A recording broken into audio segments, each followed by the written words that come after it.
All right, today we are going to learn about the Incas. Maybe if I can go to the next screen. There we go. All right, so the Inca Empire started as a small tribe who lived in the village of Cusco, which is high in the Andes Mountains of South America.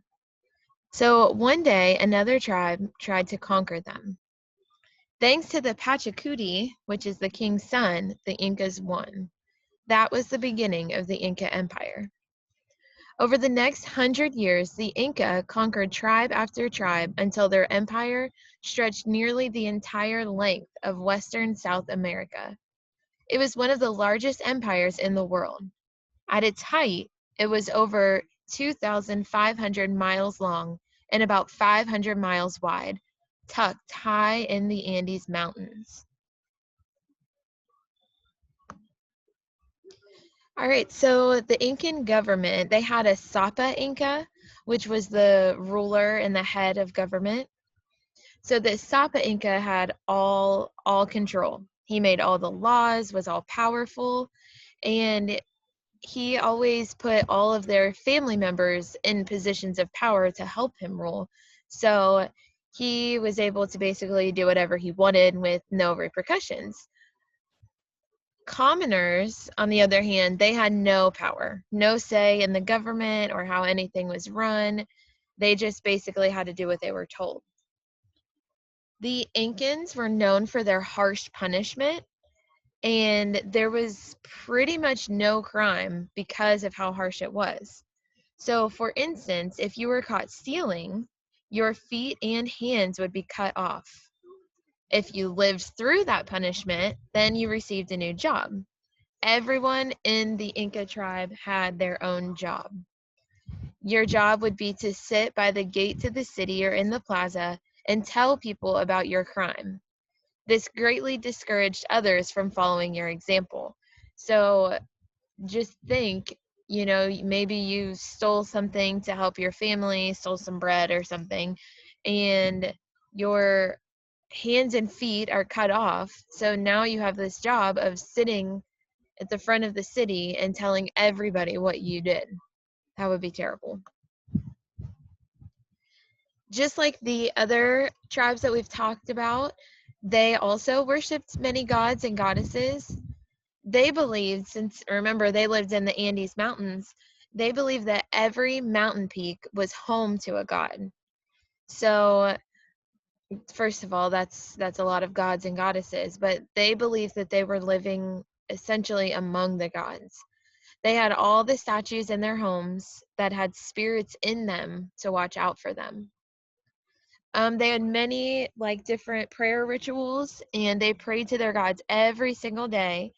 And just like the Aztecs, they had huge celebrations every month. At festivals, they also conducted sacrifices, but they only typically would sacrifice people if there was a war going on.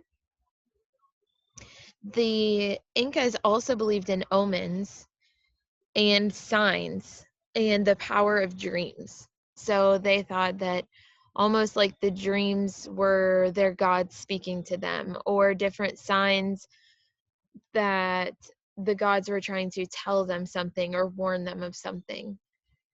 They also believed in afterlife. So what they did is they mummified their dead, and during festivals they carried around mummified bodies, which, to picture that, them like walking down the streets just carrying up dead bodies like all wrapped up, it's kind of weird, not gonna lie. But they just believed that they they were going to be taken care of in the afterlife. So that's like many of the things we read about, how they had like gold or different cloth and animal skins buried with them, because they believed that they would probably need that in the afterlife.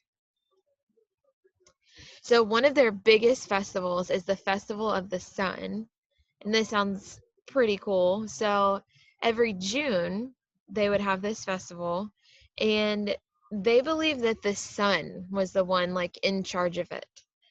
So the sun, he, I guess she, whatever, was holding this festival, and that they all got to go to it.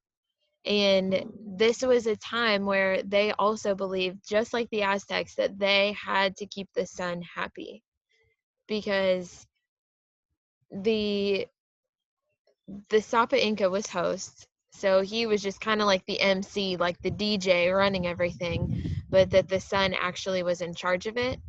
But this festival they had to have in order to save the world and keep the sun happy.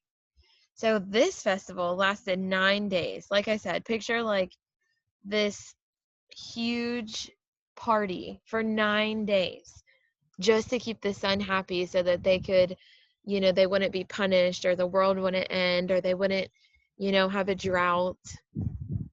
It's it was something that they really believed in. So on the fourth day, everyone in the empire would stretch out their arms to the sun to make sure the sun knew how grateful they were. They loved the sun.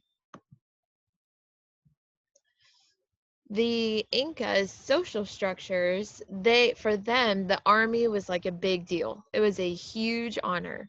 It was very well organized. They were very well trained, and they were very proud to be a warrior. So because of this, they worked really hard, and people wanted to be in the army. But other people, most people, were commoners or peasants, and there were many rules about, like, over the commoners and peasants about what they could and couldn't do. Like, for instance, commoners couldn't travel on the roads, and if they were caught breaking the law, whoever found them was supposed to immediately toss them off the side of the mountain to die. So what that did is it, they basically scared people into doing what they wanted. So this kept people home to do their job, do what they were supposed to do. And like I said, people were pretty afraid to break the law. So life was a little bit hard. If you weren't a person in power, it wasn't very fun. However, they took care of you. No one in the Inca Empire went hungry.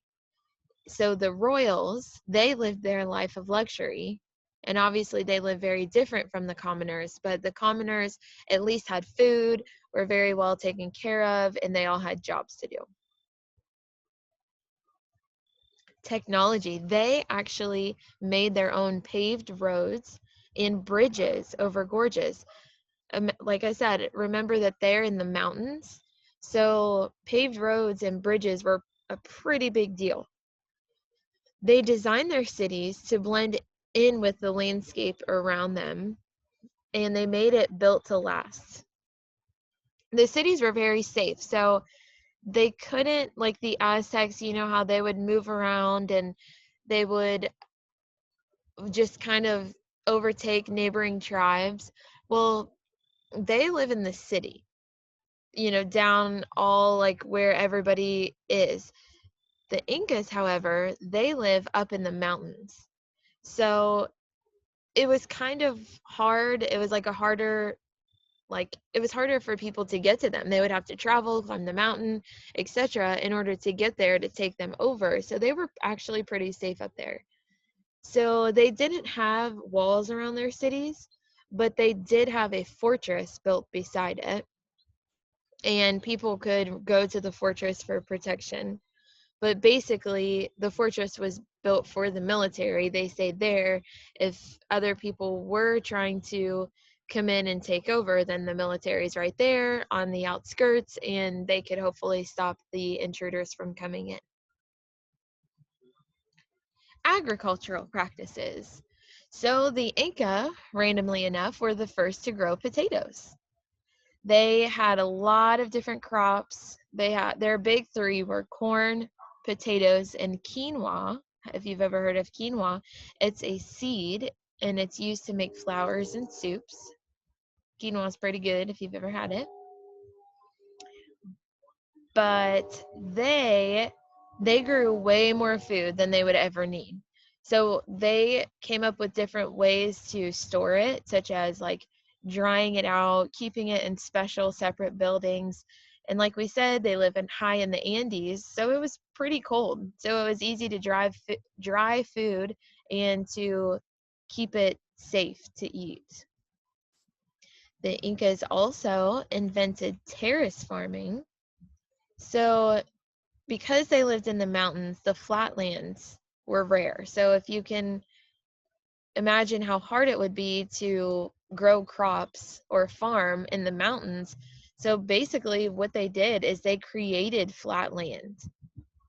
They just sort of built steps of land into the mountainside. So it kind of, just imagine like steps that you would walk up the stairs, in your house, but obviously the steps are a lot bigger because they held crops on them. It was land for their agriculture down the mountainside, which was good for irrigation because instead of like the rainwater, once it rained, instead of just letting it run down the mountain, they kind of irrigated it or channeled it through each step. So it was a natural watering system. When it rained, they would channel the water towards their crops and it would go to the first step, and then the excess water would trickle down to the next step. So that's pretty impressive that they were able to do that. Products. So they invented a lot of random things, such as the flute, the drum, the famous Inca panpipe, which is a collection of hollow tubes of various lengths stuck together, terrace farming, like we said, dried foods, which we talked about, aqueducts, which are like the water channels that we were talking about, strange and scary art. They created a central government, a unified language, and woven colorful textiles, gold, silver, jewelry, and statues, specialized professions, a system of communication, which was the road runners, which it's exactly like it sounds. They would have, that would be a job. They would have people basically just travel with news from one mountain to another. And they invented so many things. The Incas were very, very smart people. So Incas today. About 100 years ago, archaeologists made an incredible find in the Andes Mountains. So they found an entire city that wasn't destroyed by their Spanish invaders.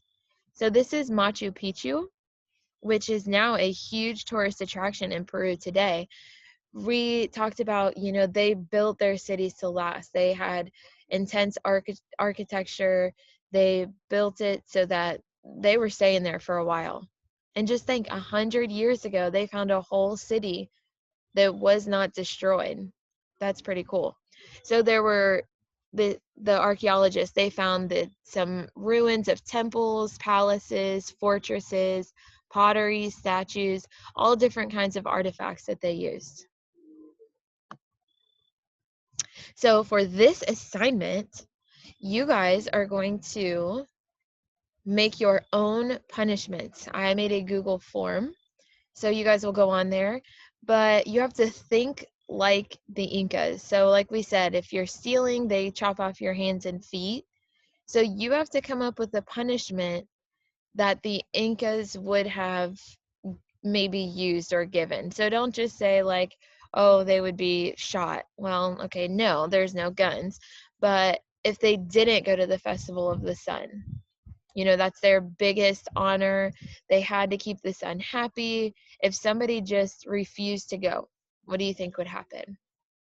So this is a Google form, and I want you guys to go on there and fill that out now.